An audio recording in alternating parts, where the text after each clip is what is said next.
જ્યારે scene perform કરતો એક સીને જઈને રિમાન્ડ પર લીધો હતો, મેં માર્યા હતા દંડા, તો એટલો ઇન્ટેન્સ સીન હતો ને, જોરથી માર્યા, બૂમો પાડવાની હતી, કેમ કે એને અંદરથી બહાર કઢાવવાનું હતું. અને એ સીન પરફોર્મ કરીને હું બેઠો અને પછી મને આમ બહુ હાઈપર હતો ને સીન, તો પછી એટલે મારે પાણી પીવું, તો અચાનક મેં કીધું સ્પોર્ટ પાણી લે, આવું થઈ ગયું મારાથી.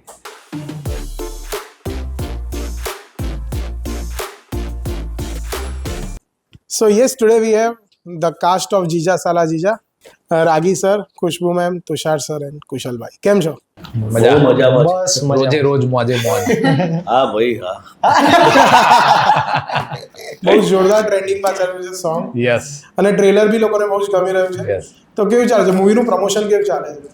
જબરદસ્ત. અને હવે અહીંયા બરોડામાં આવ્યા, આઈ થિંક આ થર્ડ ટાઈમ મારી ફિલ્મનું પ્રમોશન તારી સાથે કર્યું. સો આઈ એમ એન્જોયિંગ. બરોડામાં આવી એટલે શ્રેયને તો મળવાનું જ. સો યસ, આ ફિલ્મ શેર માર્કેટની ઉપર છે યસ, અને એનાથી એક કોમેડી સર્જાય છે. તો ફિલ્મ વિશે થોડીક વાત કરીએ આપણે. અત્યારે બધાના જીવનમાં આ જ છે. લીલું દેખાતું જ નહીં, બધું લાલ લાલ દેખાય. એટલે ઘણી બધી મેં રીલો જોઈ કે આ શેર લઈ લો, રોકેટ છે રોકેટ, અને અત્યારે એના અડધાય ભાવ ના હોય. એવું જ અમારી ફિલ્મમાં છે. આ કુશલભાઈ છે, એ મારો સાળો છે, અને સાળાઓ હંમેશા જીજાઓને ધંધે લગાડતા હોય. એટલે હું એનો જીજાજી છું, મારા જીજાજી રાગીભાઈ છે, હું એમનો સાળો છું. અમે ત્રણેય ભલે સાળા બનેવી છે પણ મિત્રો છીએ, પણ ઇન્વેસ્ટ કરીએ છીએ આ ભાઈના નામે, અને પછી આખી ફિલ્મમાં ધમાલ ચાલે જીજા સાળા જીજાની. ક્યાં બાત હે.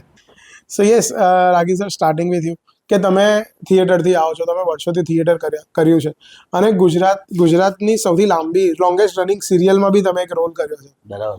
તો આટલું બધું કામ કર્યા પછી તમે શું આમ ઇન્સ્પાયર કરે છે કે ચલો આજે કંઈક નવું કરીએ ફરી?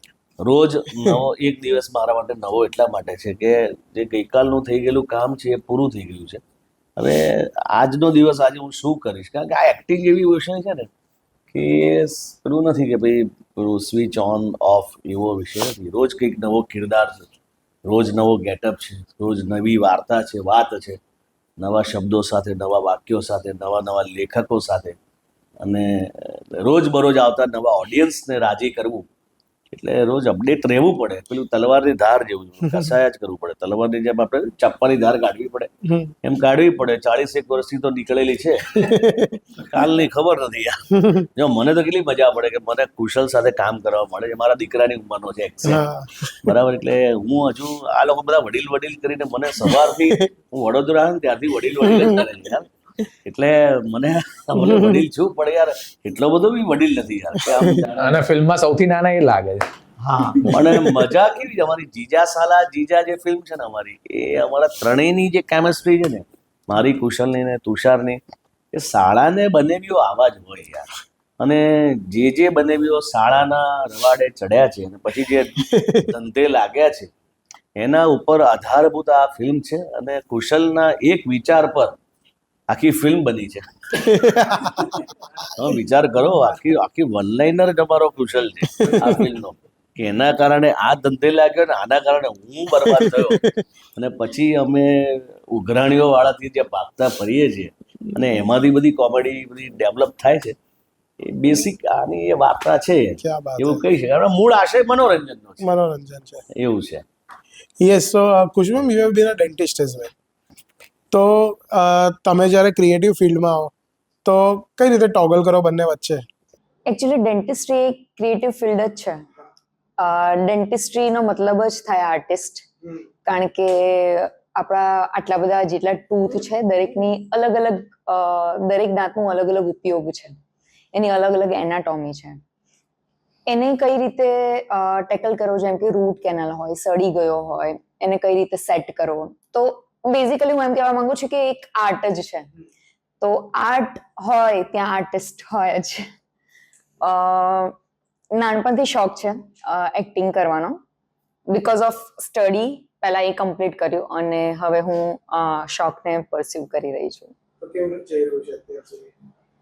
એઝ ઓફ નાઉ તો મજા આવી રહી છે, સારા કામ મળી રહ્યા છે, સારા લોકો મળી અને બસ સરસ ચાલી રહ્યું છે.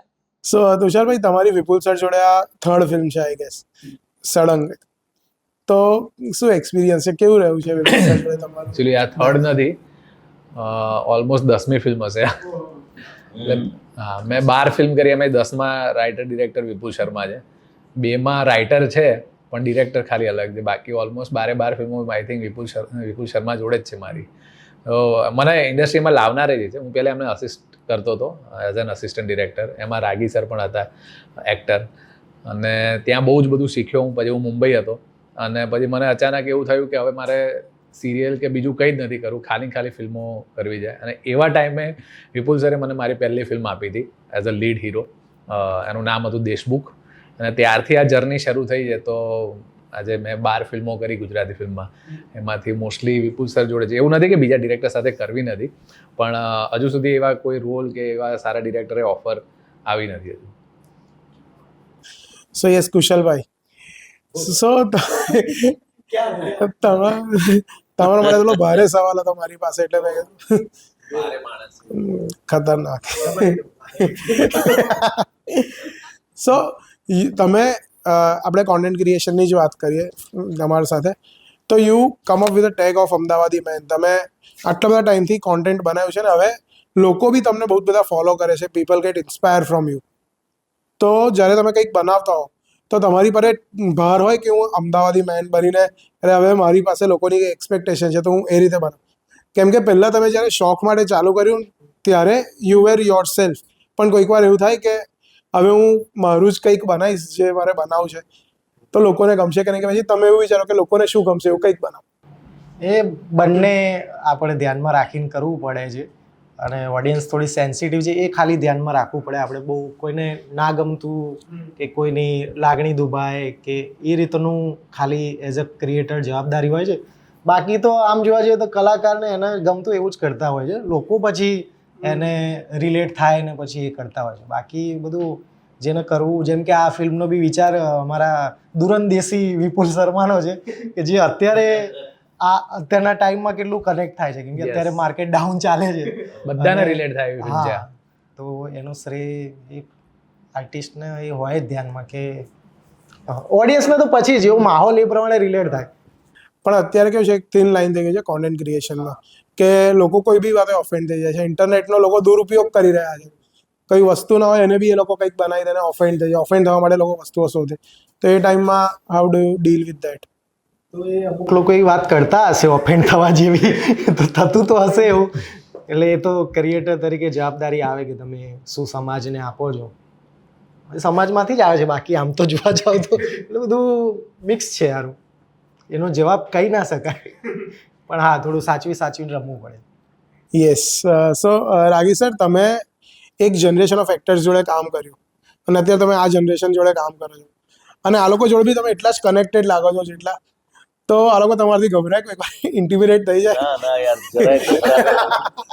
આનાથી આ લોકોથી તો હું ગભરાવું છું. પણ મજા એ છે કે આ લોકો, એટલે તમે જનરેશનની જે વાત કરો છો, હા. તો મજાની વાત એ છે કે આ લોકો બહુ સારા મારા મિત્રો છે. પહેલા તો ભલે મારા સનની ઉંમરનો હોય કુશલ કે તુષાર, એ એકદમ આસિસ્ટન્ટ તરીકે કામ કરતો. મારી નજર સામે મેં તુષારનો પહેલો દિવસ જોયો છે આ ક્ષેત્રનો, ત્યારથી લઈને અત્યારે હીરો તરીકેની એની જર્ની મેં જોઈ છે, અને એ સ્ટ્રગલ મેં જોઈ છે. અને એક ફાઇલ લઈને દોડતો તુષાર, એ જ્યારે મોટા હોર્ડિંગ્સ પર એનો હીરો તરીકે ફોટો લાગ્યો હોય, એનો એની સ્ટ્રગલનો હું સાક્ષી રહ્યો છું. પણ આ લોકો મિત્રો વધારે છે, દોસ્ત વધારે, અને એના કરતાં મારી જવાબદારી છે કે મારે આ લોકો પ્રમાણે રહેવું, અથવા મારે આ લોકો પ્રમાણે ટેવાવું, કે આ લોકોને જે ગમે છે એ રીતે મારે એ લોકો સાથે બિહેવ કરવું. નહીંતર હું કોઈ ચોક્કસ અનુભવનો ભાર લઈને ફર્યા કરું ને, તો આ લોકો પછી કાલથી મને ન લઈ જાય પ્રમોશનમાં, પછી વડીલમાં ખપે તો જવા દે ભાઈ, આ તો બહુ સલાહો આપે છે યાર, આ તો બહુ નડે છે યાર, આ એમના જ વિચારો થોપ્યા કરે છે, અમે આમ કર્યું તું, અમારા જમાનામાં. કયો જમાનો, શું અમે આમ કર્યું યાર? આજમાં જીવવાની મજા છે, મેં કરી લીધું છે. હવે આમનાથી થોડોક વહેલો જન્મ્યો એટલે હું સિનિયર થયો. આમાં બહુ મોટી હોશિયારી મેં મારી નથી યાર, કામ કર્યું છે મેં થોડું વધારે. થોડાક વર્ષો પછી આ બધા સિનિયર થશે, એટલે એવું નથી. પણ વર્તમાન સમયમાં હું એવું માનું છું કે અત્યારની જે જનરેશન છે, અથવા અત્યારના જે ફિલ્મ મેકર છે, ડિરેક્ટર, રાઇટર છે, એ લોકો પાસે મને શીખવા બહુ મળે છે યાર. ફિલ્મની સ્ટાઇલ, પરફોર્મન્સની સ્ટાઇલ, મેકિંગ સ્ટાઇલ. એટલે તમને જુદી રીતે એ સમાજ સામુ કે એક એક્ટર તરીકે મૂકે છે, એની મને બહુ મજા પડે. નવી નવી ફ્લેવર, નવા નવા વિષયો, પરફોર્મન્સના પ્રકારો બદલાયા છે. અમારા જમાનામાં એવું હતું, થોડું લાઉડ પરફોર્મ બહુ થતું હા. હતું, રાડા રાડી કરો ને મોટી આંખો કરો ને જેસ્ચર કરો ને થોડું થિયેટ્રિકલ. પણ હવે જરાક સટલ થાય છે. અત્યારે તમે જે વાત કરો છો તો એ પદ્ધતિ અભિનયમાં આવી છે, તો આપણે એ પણ શીખ્યા અને એ પણ આવડ્યું ને એમાંથી એ થોડા પ્રયોગો કર્યા. હજુ તો આપણી દુકાન ચાલે છે, કાલની ખબર નથી યાર. ના ચાલશે જ. તો બધાની પ્રોસેસીસ વિશે વાત કરીએ તો તમારું થિયેટર બેકગ્રાઉન્ડ છે, તમારું તુષાર સર ફિલ્મી બેકગ્રાઉન્ડ જ છે, અને તમારું મારું તો બેકગ્રાઉન્ડ જ નથી. તમારું દૂર background સુધી. મેં પણ 5 વર્ષ થિયેટર કર્યું છે. તો પ્રોસેસ કેવી હતી કેરેક્ટરમાં જવાની, કેરેક્ટરમાંથી બહાર આવવાની સર સ્ટાર્ટિંગ ફ્રોમ હિયર? જો કોઈ પણ વાત છે ને આત્મસાત થવી બહુ જરૂરી છે, બાય હાર્ટ થવી બહુ જરૂરી છે. ઓબ્ઝર્વેશન એ મારો બહુ ગમતો વિષય છે. હું જ્યારે બહુ જ લોકોને પહેલાં શું હતું કે અમારા ડિરેક્ટરો અમને સમજાવતા ઓછું, મારતા વધારે. એટલે પછી ખબર પડે કે આપણને પરમ દિવસે કેમ માર્યો હતો, એની અઠવાડિયે પછી ખબર પડે કે આપણે આના માટે માર ખાધો હતો. કારણ કે એ વખતે જોતા ગયા, અથડાતા ગયા, પછડાતા ગયા, એફએઝાડ શીખતા ગયા. અને ઓબ્ઝર્વેશન, સતત શીખવાની વૃત્તિ, સતત કંઈક ને કંઈક જાણવાની વૃત્તિ સિનિયરમાંથી. હું આજે પણ કુશલ પરફોર્મ કરતો હોય કે તુષાર પરફોર્મ કરતો હોય કે ખુશ્બુ પરફોર્મ કરતી હોય તો હું જોયા કરું આ લોકો નવી જનરેશન, નવા લોકો કેવી સ્ટાઇલથી કરે છે, કેવી સ્ટાઇલ અપનાવે છે, અથવા એ લોકો કેટલું સટલ કરે છે. હા, તો કહેવાનો મિનિંગ શું હતો, હમણાં જ અમે લોકો રસ્તામાં આવતા હતા કે અત્યારે આપણો દીક્ષા જોશી છે, આરોહી પટેલ છે, તો એવા ઘણા બધા પ્રતિક ગાંધી છે, ઇવન મલ્હાર પણ છે. તો એ લોકો બહુ સરળતાથી પરફોર્મ કરે છે. ઇવન તુષાર છે, કુશલ છે, તો આ લોકો સાથે મેં ઘણી પિક્ચરો કરી છે. તો એ લોકોની પદ્ધતિ બહુ સરસ છે પરફોર્મ કરવાની. તો હું પણ જોતા જોતા એમાંથી શીખું છું, શીખી રહ્યો છું. અને મૂળ તો શું છે કે કોઈ પણ પાત્રને આત્મસાત કર્યા વગર તમે ભજવવા જાઓ ને પહેલા એને સમજવું બહુ જરૂરી છે. હા, હું એમ નથી કહેતો કે એમાં બધું ઉતરી જાઓ ને પછી એમાં જ રચ્યા પાછા રહો ને ભાઈ એમાં જ ફર્યા કરો. હવે તમે રાજાનો રોલ કરો તો 24 કલાક રાજા તો ન રહેવાય ને, તો માર પડે. હા, તમે ફિલ્મમાં કોકની પાસે પાણી માંગી શકો, હા કે કોણ છે હાજર એવું બધું ઘરમાં એવું. એટલે એ સતત કે એમાં રહેવાની બી જરૂર નથી. એક્ટર તરીકે એ પાત્ર છે તમારું, એમાંથી તરત બહાર નીકળી જવું છું પછી, કારણ કે તમારે બીજા પાત્રમાં જવું છે. એટલે હા, એટલે તરત બધું. એટલે ટૂંકમાં હું તો યાર બધું ઈશ્વર પર છોડી દઉં છું. મને રોલિંગ થાય ને પહેલા સુધી ખબર જ નથી હોતી કે હું શું કરીશ હવે, અને ભગવાનની દયાથી કરી લઉં છું. પપ્પીને ચાલે. Yes, what is your process? Luckily અત્યાર સુધી મેં જેટલા ફિલ્મ કર્યા છે ને બધામાં ડિરેક્ટર બહુ સારા રહ્યા છે. તો આપણે જે કેરેક્ટર આપણને મળ્યું છે ને એનું કેરેક્ટરાઇઝેશન ડિરેક્ટર જોડે બેસીને ચર્ચા કરી અને પછી એને ઓબ્ઝર્વ કરવું, વિચારવું અને પછી કિરદાર નિભાવવું, એ પ્રોસેસ એક ડિરેક્ટરની એક્ટરની કેટલી ફ્રેન્ડશિપ છે, ફ્રેન્ડશિપ એઝ ઇન કેટલું અન્ડરસ્ટેન્ડિંગ છે, ડિરેક્ટર શું કહી રહ્યા છે ને આપણે કઈ રીતે ગ્રાસ્પ કરી રહ્યા છે, એટલું જ ઇઝી છે. અને તમે કેરેક્ટર છો એ માની લો તમે જ્યાં સુધી તમે સેટ પર છો, તો આઈ ગેસ એ બહુ ઇઝી થઈ જાય છે સારા એક્ટર માટે. Yes sir. હું મોસ્ટલી છે ને વિપુલ સર જોડે એ લખતા હોય ત્યારથી જ પ્રોસેસમાં આવું છું. એટલે વિપુલ સર ઘણીવાર સીન ડિસ્કસ કરતા હોય, ટ્રેક્સ અલગ અલગ ડિસ્કસ કરતા હોય, તો ત્યારથી આમ એક્ટર તરીકેની સાયકોલોજી એવી હોય ને કે આપણી આમ થોટ પ્રોસેસ એ સાઈડ ચાલુ થઈ જાય આપણી. અને એટલે રેગ્યુલર એકવાર સ્ક્રિપ્ટ વાંચી લઉં શૂટ ઉપર જતા પહેલાં, એટલે એનાથી ઓટોમેટિક એ કેરેક્ટર ડેવલપ થતું જાય છે. અને શૂટ ઉપર જઈએ ત્યાં સુધીમાં એટલું ઇઝી ગોઈંગ થઈ જાય ને કે એ કેરેક્ટરમાં જીવતા થઈ જઈએ છે.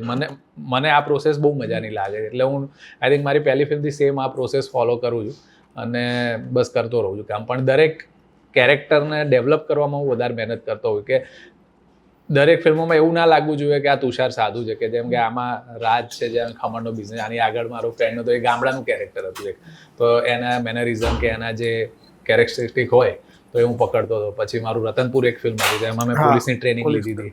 પછી કેમ છો હતું તો એમાં એક ફાધરનો રોલ હતો. તો પછી જેમ કે વર પધરાવો સાવધાન અને કેમ છો મેં બેક ટુ બેક શૂટ કરી.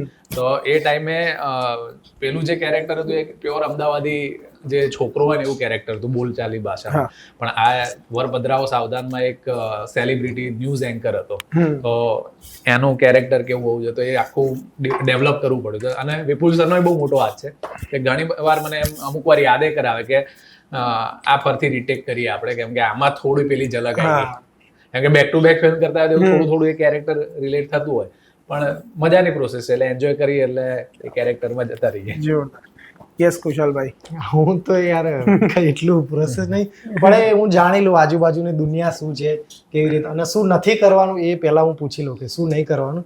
પછી તો વર્કશોપ ને એવું થતું હોય છે, તો એમાં આઈડિયા આવી જાય કે શું શું છે, અને પછી જ્યારે કરવાનું હોય ત્યારે ઇન ધ મુમેન્ટ ત્યાં રહેવું, તો આ એક કામ થઈ જાય છે મારા ખ્યાલથી. તો મેં છે ને બે બહુ અલગ પ્રકારના એક્ટર્સ અને લેજેન્ડરી મેં ફિલ્મમાં બે જણ જોડે પોડકાસ્ટ કર્યો અને બંનેનો એક પોઈન્ટ પર મને એમનો પોઈન્ટ ઓફ વ્યૂ મળેલો, એના વિશે મારે ડિસ્કસ કરવું હતું કે મેં જયેશભાઈને પૂછ્યું, જયેશ મોરે સરને, કે તમે તમારા આટલા બધા કેરેક્ટર્સ કરો તો એ કેરેક્ટર્સમાંથી તમે બહાર કેવી રીતે નીકળો? તો એ કહે છે કે હું એ કેરેક્ટરને મારી અંદર એક જગ્યાએ રાખું છું અને એની કોઈ બી એક વસ્તુ છે ને એ હું પોતામાં લઈ લઉં છું અને પછી જ્યારે રિયલ લાઈફમાં હું કંઈક કશેક ફસાવું ને તો હું કેરેક્ટરની હેલ્પ લઈને એમાંથી નીકળી જાઉં. બરાબર, સારી વાત. અને દેવેન ભોજાની સર જોડે કર્યો હતો. તો દેવેન સર એવું કીધું કે હું નથી રાખતો, કેમ કે એક ગટ્ટુ કરીને કેરેક્ટર પ્લે કરતા હતા, તો એ કે હું એટલો અંદર ઘૂસી ગયો હતો કે હું ઘરે એવી એ ટોનમાં વાત કરવા મળે મારા ઘરે મારા પ્રોબ્લેમ થઈ ગયો હતો અને પછી એમને કંઈક હેલ્પ લેવી પડી હતી એવું બધું. તો કેટલું જરૂરી છે કેરેક્ટરમાં રહેવું અને કેરેક્ટરમાંથી નીકળવું? Yes sir. કેરેક્ટરમાં ત્યાં સુધી જ રહેવું જરૂરી છે જ્યાં સુધી જે પ્રોજેક્ટ તમે કરો છો એ પ્રોજેક્ટનું જે પાત્ર તમે ભજવો છો એ પાત્રને ન્યાય આપો ત્યાં સુધી જ રહેવું જરૂરી છે, આવું મારું માનવું છે. કારણ કે તમે કલાકાર છો, આજે રાજા છો, કાલે કોઈ ફિલ્મમાં ભિખારી છો, કોઈ ફિલ્મના ડૉક્ટર છો, કોઈ ફિલ્મમાં તમે ગુંડા છો, કોઈ ફિલ્મમાં તમે સ્ટ્રેન્ડ કેરેક્ટર પણ કરતા હો, તો એ સમય દરમિયાન એ ઝોનમાં હવે આ એક મહિનો ધારો કે મારે આ એક ફિલ્મ કરવા, અત્યારે મારો આ ગેટઅપ છે બીજી ફિલ્મનો છે, તો આ એક મહિનો હું એ ઝોનમાં રહીશ, એ કેરેક્ટરમાં રહીશ, એ કેરેક્ટરને હું પાત્રને બરાબર ભજવવાનો પ્રયત્ન કરવા માટે એવા પાત્રો જોઈશ, એવું વાંચીશ, એવું ડિસ્કશન કરીશ, એવો મારા સિનિયરો પાસેથી એની ચર્ચા કરીને એમાંથી કંઈક શીખવાનો પ્રયત્ન કરીશ. પણ એ ફિલ્મ જે દિવસે પેકઅપ થશે ને બીજા દિવસથી હું પાછો રાગી થઈ ગઈશ, એટલે નવા પાત્રના શોધમાં લાગી ગઈ છે, નવા પાત્રમાં. એટલે સતત મેં ના કીધું કે તમે કોઈ પણ એક પાત્ર એવું ભજવો ને કે પછી હા તમે એવું થઈ શકે કે તમે એક પાત્ર 25 વર્ષ ભજવ્યું કે 30 વર્ષ 40 વર્ષ સુધી ભજવ્યું, તો એની અસર માનસિકતા એની તમારા એક પાત્ર પર રહેતી હોય, એ થિયેટરમાં તમને વધારે જોવા મળતી હોય છે. કારણ કે થિયેટરમાં શું હોય 30 વર્ષ સુધી એક નાટક ચાલતું હોય, 50 વર્ષ સુધી ચાલતું હોય, પણ ફિલ્મ એવું છે કે એક 20-25 દિવસનો મામલો છે, પછી બીજી ફિલ્મ છે, પછી પાછું બીજો પ્રોજેક્ટ છે, ત્રીજો પ્રોજેક્ટ છે. એટલે સતત મને અને ડિટેચમેન્ટ બહુ મહત્વનું છે જીવનમાં અને પાત્રમાં. આ બંનેમાં આવડી જાય ને તો તમે બહુ એના વળગણથી પછી એમાંથી બહાર નીકળી જવાનું. યાર તમે હવે મેં આ કર્યું છે, હવે સતત આવી રીતે ફર્યા કરું તો મારી ટ્રીટમેન્ટ શરૂ કરવી પડે, માનસિક રીતે મને 6 મહિના દાખલ કરવું પડે જો જે પાત્ર મેં ભજ્યું તે. અને પછી એટલે સતત આવી રીતે ના રહી શકાય. આ પતી ગયું એટલે હવે હું રાગી ગઈ છું, પછી બીજું કાલે બીજું કર્યું, અત્યારે કોઈ સિનિયર સિટીઝનનો રોલ કરું તો ત્યારે એ કરું. એટલે સતત એ ઝોનમાં તમે ફર્યા કરો તો તમે બી નુકસાન કરો છો અને તમારી સાથેવાળાને પણ. આ તો ઠીક છે, મેં ના કીધું હમણાં કે તમે રાજાનો રોલ કરો કે કોઈ માઇથોલોજીકલ કેરેક્ટર કરો તો તમે પછી તમારી કોઈ 70 વર્ષનો હોય એને વત્સ કહેવા માંડો, રોજ તમારે એ જ બોલવાનું હોય. એટલે એ જરાક બહાર નીકળી જવું જોઈએ એવું તો હું માનું છું. અને આઈ થિંક એ બહુ જરૂરી છે, કેમ કે નહીં તો પછી લોકો ગાંડા ગાવા લાગે. ડબિંગ સુધી રહેવાય પછી નીકળી જવું. મેં છે ને આ રતનપુરનું જે અને અમુક કેરેક્ટર એવા હોય ને કે જે ઇન્ટેન્સ કેરેક્ટર હોય ને કે જેમાં કાં તો એવા સીન પરફોર્મ કરવાના ઇન્ટેન્સ, ત્યારે એ બહુ અસર કરતી હોય સાયકોલોજીકલી, ત્યારે એ ઝોનમાંથી બહાર આવવું બહુ જરૂરી છે. એટલે જેમ કે મેં આ રતનપુરનું કેરેક્ટર કર્યું હતું ને, તો હું એક પોલીસ ટ્રેનિંગમાં ગયો હતો રથયાત્રામાં. તો સવારથી હું ત્યાં પોલીસ ઓફિસર્સ જોડે બંદોબસ્તમાં હતો. તો મારું કામ હતું ખાલી ઓબ્ઝર્વ કરવાનું કે પોલીસને જે એટીટ્યુડ હોય છે કે પ્રોટોકોલ કઈ રીતના હોય છે બધું. હું સવાર 5 વાગ્યાનો ગયો હતો, પછી બપોરે 1:30-2 વાગ્યા ને તો હું જે ટીમ જોડે હતો ને પોલીસની, તો એ લોકો મારાથી 2 કિલોમીટર આગળ નીકળી ગયા હતા. પણ 2 વાગ્યા સુધીમાં નેચરલી મારી અંદર પોલીસિંગ આવી ગયું હશે ને, તો આમ મને એમણે દંડો આપી રાખ્યો કે આ તમે રાખો ખાલી જોડે, એટલે કેમ કે એમની જોડે ફરક નહીં તો બીજા બધા સાઈડમાં કરી દે. તો 2 કિલોમીટર પછી હું આમ ચાલતો તો આમ ખાલી આમ દંડો ઊંચો કરું કાં તો બોલું, તો મને આમ અંદરથી ફીલ થતું કે હું પોલીસ ઓફિસરની જેમ બોલી રહ્યો છું, એ ઓથોરિટી આવી ગઈ છે મારી અંદર. અને જ્યારે સીન પરફોર્મ કરતો એક સીને જઈને રિમાન્ડ પર લીધો તો મેં માર્યા હતા દંડા, તો એટલો ઇન્ટેન્સ સીન હતો ને, જોર જોરથી મારે બૂમો પાડવાની હતી કેમ કે એને અંદરથી બહાર કઢાવવાનું હતું.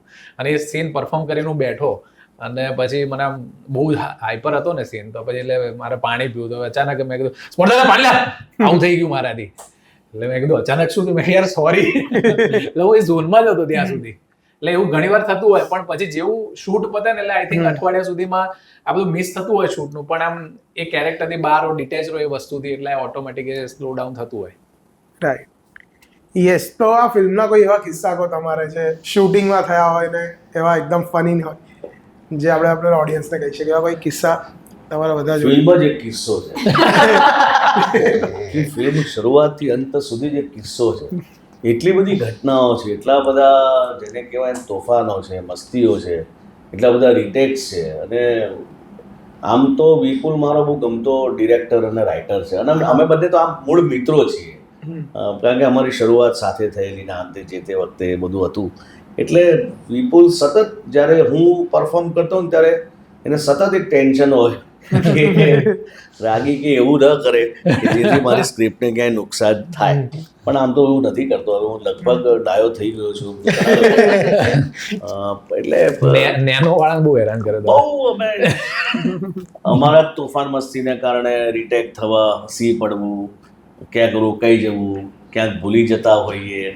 એવું અમે જયારે પરફોર્મ કરતા એટલે રાગી સર જોડે પરફોર્મ કરતા હોઈએ ને, એટલે અમારે બે એટલું સાચવવું પડે કે એટલે એમની સામે જોવાય જ નહીં અમારાથી. તો ડાયલોગ યાદ રાખવાનો પેલા તો આપણને, પાછું સિનિયર એક્ટર એટલે મારા લીધે એમના રીટેક કરવાનું, એટલે તો સાલું બહુ ખરાબ કહેવાય, પ્રેશર આવી જાય આપણને. પાછા જજ કરે કે આ બધા રીલ વાળા અહીંયા. ના મને તો ઉલટાનો એ બહુ ગમતો હતો. જયારે મારી સાથે કામ કરવા આવ્યો ને કુશલ, ત્યારે તો મને એમના હું એને પેલું ઇન્સ્ટાગ્રામ પર બહુ જોતો, ને મને એમ કે આ બધા છોકરાઓ એક્ટર તરીકે આવવું જોઈએ આપણા ફિલ્ડની અંદર, ફિલ્મોમાં ને જોડાવવું જોઈએ, આ બધાનો ઉપયોગ કરવો જોઈએ. એમનું આ કેરેક્ટર એકદમ ક્યુટ લાગે, નાનો બાબલો હોય ને એવું લાગે. અમે અમારા ડાયલોગ બોલી આમ જોરદાર ડાયલોગ લાંબા હોય, અને એ પછી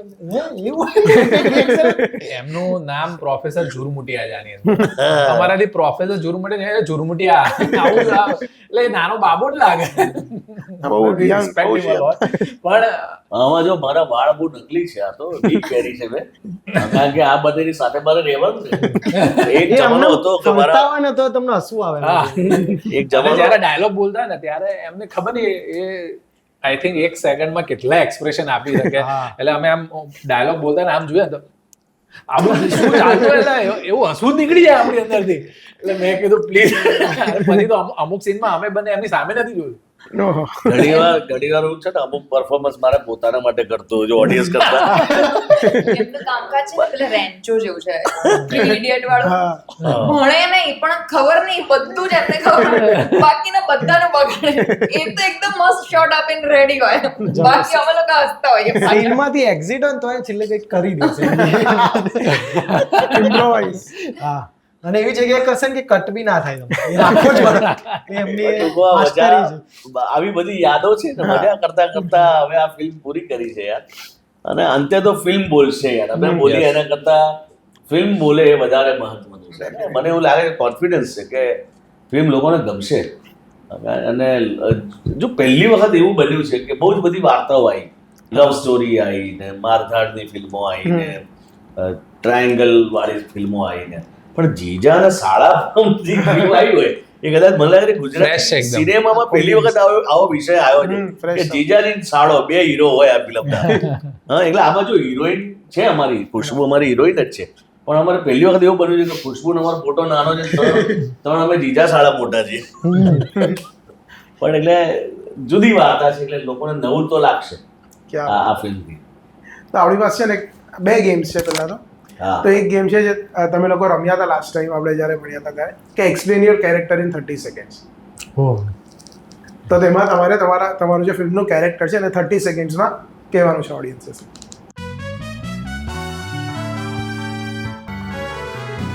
સ્ટાર્ટિંગ વિથ યુ. દર વખતે કરો કંકુના. આ કેરેક્ટર એવું છે, એના થોડા સપના જે ઊંચા કે શેર માર્કેટનો પેલો હર્ષદ મહેતા બની જાય, પણ એક મિડલ લેવલનો બની જાય છે અને સપના થોડા મોટા છે એના. એને જીજાજીઓના એમનો સપોર્ટ બહુ છે એટલે રિસ્ક લઈ લે છે. બસ આવું જ છે, બીજું તો આગળ તો પછી શું થાય છે તો પિક્ચરમાં જોવાનું. યસ. શાળાથી પરેશાન ચીજો અને ખીમજી ખમણ હાઉસ કરીને મારી એક ફ્રેન્ચાઇઝ છે, 10 આઉટલેટ છે મારા, અને કેશ લઈને બિંદાસ ફરતો હોય છે, હોશિયાર છે. આ ત્રણેયમાં સૌથી વધારે હોશિયાર કેરેક્ટર મારું છે. એવું એમને લાગે છે કે બધા આઈડિયાઝ મારા જ ચાલે આમાં. ભણે શું બે શું આ છે ભણેલો મારું કેરેક્ટર ભણેલો ગણેલો હોવા છતાંય પત્નીથી ડરેલો, હા. એના કારણે વાહ વાહ. શાળાના રવાડે ચડેલો અને ફસાયેલો એક બનેવી. ઓહો. વાહ, બહુ નેચરલી પરફોર્મ કરી શકે આ ફિલ્મ. કેમ કે એક સીન છે ને, અમે ત્રણે ખુશ્બુ પીઆઈ નો રોલ કરે છે, અમે એને મનાવવા જઈએ છીએ અને પછી અમને ધમકાઈને બહાર કાઢે. એના 2-3 લાઈનો હતી, એને જે એ પરફોર્મ કરી શકે. થઈ ગઈ છે યાર. મને ધ્યાન રાખવું પડે કે હું ભોંસી ના જાઉં. પેલી એડ આવે સેન્ટર પ્રેસની. હા. એને એવું કરી નાખ્યું, બૂમો જ પાડો એને મોઢ. ડાયલોગ ભૂલી ગઈ હતી, એવું કરી દીધું એને. બેક શોટ હતો એટલે ડાયલોગ હું ભૂલી ગઈ છું. તમારે કરવું શું બતાવ તો ખરા, અને મને બહાર તો કાઢવા. જોરદાર. સર કે 3 ડાયલોગ લખ્યા હતા. બટ મજા આવી. Overall journey it was very good. તમે રિયલ લાઈફમાં બી શેર માર્કેટમાં ઇન્વેસ્ટ કરો છો, ખબર પડી છે તો તમારી બાયોપિક છે. એકચ્યુઅલી આજકાલ તો આખા ભારતે આખા ગુજરાતે ઇન્વેસ્ટ કરેલું છે અને બધા જ લોસમાં છે. મેં રિયલમાં આમના કેવા ઉપરથી ઇન્વેસ્ટ કર્યા હતા. શું થયું પછી? લોસ જ હોય. Confirm loss. Total loss. મને એ શીખવાડવાનો પ્રયત્ન કરે છે પણ હજુ સુધી હું આવ્યો નથી આમાં. લાગે બી હોશિયાર એ છે. કે મને ટેકનોલોજી નથી આવડતી, રૂબરૂ મારા પૈસા લઈને ક્યાં મૂકીશ, એટલે બચી ગયા છે. અમુક વાર એવું સેમ. યસ. તો જે સેકન્ડ ગેમ છે ને એ આપણું સંબંધો પર જ છે. જેમ પિક્ચરનું નામ છે જીજા સાલા જીજા, તો હું છે ને તમને ગુજરાતીમાં અમુક કોમ્પ્લિકેટેડ સંબંધો પૂછીશ અને તમારે કહેવાનું કે સંબંધનું નામ શું છે. ઓકે. બે ટીમ, આપણે 2 ટીમ રાખીશું. હું રાખીશ. તો શું ટીમ રાખીશું? આપણે બે રહી જઈએ. જવાબ મળે. આ સારું છે. ઓકે. તો કુશાલભાઈ અને તુષારભાઈ, રાગી સર ને કુશાલ. ઓકે, હું તમને અમુક ક્વેશ્ચન્સ પૂછીશ. ઓકે, તો પહેલો ક્વેશ્ચન છે, જેને પહેલા ખબર પડે એ બોલી જશે. કોઈ એટલે બોલવાનું કે આમ આગળ ઊંચી એવું કંઈ કરવાનું છે? આંગળી ઊંચી કરજો. હું pick એટલે first એ આન્સર આપે લાઈક એવું. ચલો. રાજુના પિતાની એક જ દીકરી, એનો ભાઈ કોણ? રાજુના પિતાની એક જ દીકરી, એનો ભાઈ કોણ? રાજુના રાજુ. રાજુ રાજુ. હા, રાજ. એ હું પહેલા બોલ્યો. સારું. ક્યાં બાત હે. 1-0. ચલો 1-0. મારા દાદાના દીકરાનું મારા સાથે શું સંબંધ? મારા દાદાના દીકરાનું ભાઈ. ભાઈ ભાઈ. એકચ્યુઅલી અહીંયાથી હતું ભાઈ. અહીંયાથી પ્લીઝ. પ્રોસેસ થાય છે મગજ 2 સેકન્ડ રહીને બોલો. 2-0. ચલો. છે એક છોકરો એક છોકરીને કહે છે કે તારા પિતા મારા પિતાના એકલૌતા દીકરા છે, તો છોકરી ને છોકરો શું લાગે? ભાઈ બેન. હવે ફાસ્ટ પ્રોસેસર ચાલુ કર્યું. કોલ ટુ ડીઓ ચાલુ કરી. ચલો નેક્સ્ટ છે કે મારા સસરાના પિતાના દીકરો મારો શું લાગે? સસરાના પિતાનો દીકરો. સસરા. સસરા. ચલો. એ, હા. ચલો હવે નેક્સ્ટ છે કે મારા સાસુના દીકરા મારા શું લાગે? સાળો. ના. છોકરો. ભાણિયો. છોકરો. Sorry, મોટું sorry. બોલ્યો તો. છોકરો બોલ્યો ને પણ હું. સાસુની સાસુની દીકરીનો દીકરીનો તો મારો તો છોકરો. ભાણિયો. Sorry, ફરતી છોકરો. ફરતી સાસુની છોકરો દીકરી. થાય ને મારો. મારી સાસુની દીકરીનો હા. દીકરો નો દીકરો ભાણિયો થાય કે ના. છોકરો થાય? ભાણિયો. સાસુની દીકરી નો દીકરો એટલે ભાણિયો થાય ને. મારા સાસુની દીકરીનો દીકરો તો મારા સાસુની દીકરી તો એ તો ના દીકરી. વાઈફ અને એટલે તો પોતાનો દીકરો થાય ને. હા હા મારા સાસુ થાય બાબો મારા સાસુ હા ની દીકરી હા એટલે મારી નણંદ વાઈફ. થઈ. ના નહીં લગ્ન મારા- કર્યા. ગર્લ્સના context પણ થી સાસુ વિચારો. કેવી રીતે કહો તમે? હું એના મારા ગર્લ્સના context થી વિચારો. હા, પણ નેક્સ્ટ ટાઈમ હમણાં પહેલા હું જ્યારે ગર્લ્સના કોન્ટેક્સ્ટથી બોલતો હતો ત્યારે કીધું કે હું એક છોકરી એક છોકરાને કહે છે. આમાં તો મારા જ કોન્ટેક્સ્ટથી બોલ્યો ને કે મારા સાસુ. હા તો હા. સવાલમાં ભૂલ નહીં કાઢો 3-2 3-2 કઈ વાત યસ તમે જીતો ને યાર. ચલો એક છોકરો એક છોકરીને કહે છે તારા પતિની માં મારા પતિની સાસુ છે તો છોકરો અને છોકરી શું હશે? Husband wife. ના ફરીથી સાંભળો. છોકરો છોકરીને એવું કહે છે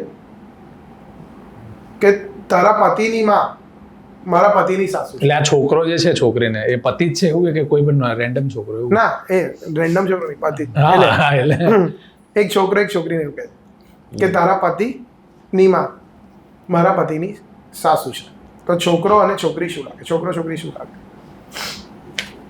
મારા પતિની તારા પતિની માં મારા પતિની સાસુ છે. સાળો જીજાજી. ના આ બહુ કોમ્પ્લિકેટેડ છે છો હેંગ કરી દીધો તમે.